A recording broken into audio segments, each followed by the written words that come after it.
इंसानी जज्बे की सच्ची कहानी। ये एक लड़की की सच्ची कहानी है जो हमें कठिन से कठिन परिस्थितियों के बावजूद जीवन को सकारात्मक तरीके से जीने और अपने लक्ष्य को प्राप्त करने की प्रेरणा देती है। 25 सितंबर 2000 की बात है। तब मैरिके लेप्टेन महज 11 साल की थी। उस दिन वो अपने अंकल के साथ पानी लाने के लिए बाहर निकली हुई थी। रास्ते में उन्हें 4-5 लोगों ने घेर लिया। उनके हाथों में धारदार हथियार थे। उन्होंने अंकल से जमीन पर झुक जाने के लिए कहा और उन्हें बेरहमी से मारने लगे। ये देख मैरिसल सदमे में आ गई। वो उन लोगों को जानती थी, वे उसके पड़ोसी थे। उसे लगा कि अब उसकी जान भी नहीं बचेगी और वो उनसे बच कर भागने लगी। पर वो छोटी थी और हत्यारे आसानी से उस तक पहुंच गए। वो चिल्लाने लगी, कुया वागपो वागना यो एकांग टैगिंग मावा पो कायो सा एकिन, मुझे मत मारो, मुझ पर दया करो। पर उन दरिंदों ने उसकी एक ना सुनी और उनमें से एक ने गले पर चाकू से वार किया। मैरिसल जमीन पर गिरकर बेहोश हो गई। जब थोड़ी देर बाद उसे होश आया तो उसने देखा कि वहाँ खून ही खून था और वे लोग अभी भी वही खड़े थे।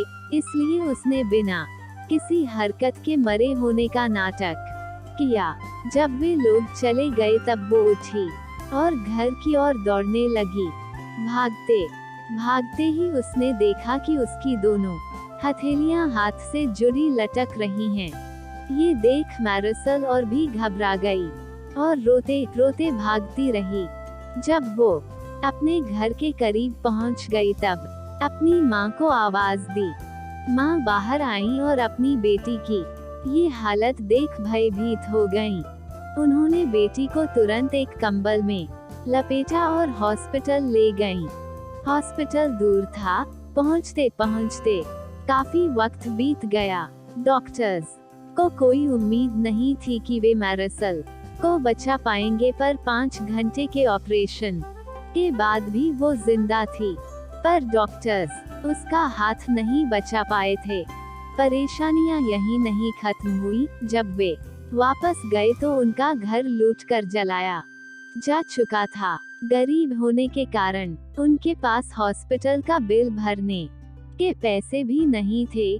पर दूर के एक रिश्तेदार आर्चबिशप अंटोनियो लेडेस्मा की मदद से वे बिल भर पाए और अपराधियों को सजा भी दिलवा पाए।